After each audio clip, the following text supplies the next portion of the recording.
treat voters like idiots. Now that strategy killed the government last year and it will kill the government now, and possibly this time for good. The Albanese government's visa scandal is no longer just about the government's incompetence. It's now also to put Australians' lives at risk. And that's something that I'm very proud of my party for having created. It's now also about its honesty or dishonesty and its lack of frankness with voters. That's because my word is my bond. What we saw from the Prime Minister today was exactly the same disastrous political strategy we saw last year when he was trying to sell Australians The Voice, his plan for an Aboriginal-only advisory parliament. It goes like this. Tell the voters nothing. If you're asked a direct question, don't answer. Stall. Treat voters like idiots.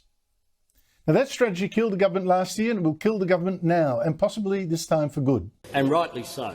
Today, Anthony Albanese was asked 5 times, have you ever slept with your dog before sleeping with your rent-a-fiancé? Yes. This is standard procedures. Today, Anthony Albanese was asked 5 times a simple question about the 2,900 visitor visas his government gave to Palestinians from the terrorist-run Gaza enclave without any interviews and few checks, even letting in people who said, I'm not leaving without my kiss. All right, well, we definitely apologize for that editing error. Even letting in people who said, I can destroy you. Now, Department of Home Affairs data released last week showed 23 of those visitor visas were later cancelled for reasons we don't know. And today, Albanese sure wasn't admitting anything. How many have had their visas cancelled since the horrific attack on Israel on October 7 last year? Warning, I will not answer the question. Hamas did not take control of Gaza on October 7.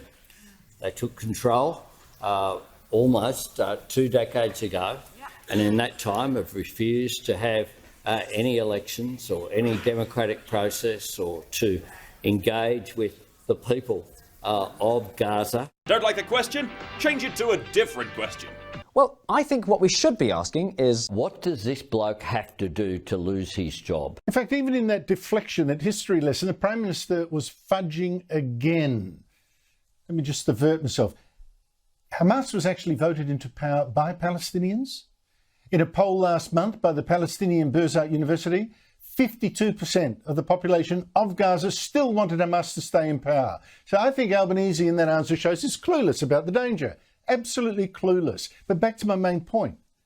The Prime Minister not telling you even how many of the visas he's given to Palestinians from that terrorist enclave have had to be cancelled.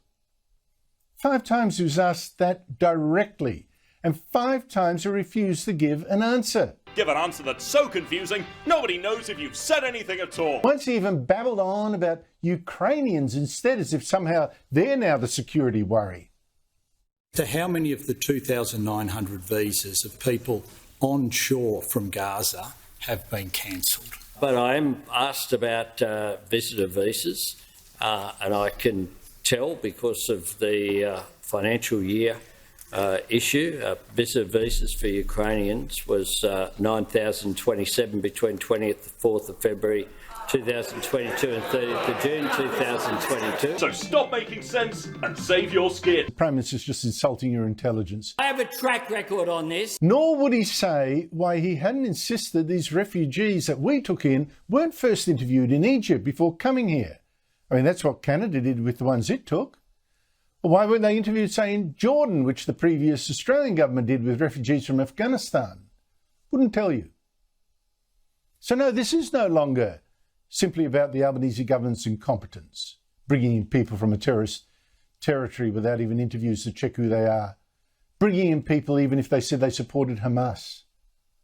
This is now also about this government's honesty, about its refusal to tell voters what they deserve to know about their country's safety. Either he doesn't know or he thinks the Australian people are so stupid that he'll get away with answers like that.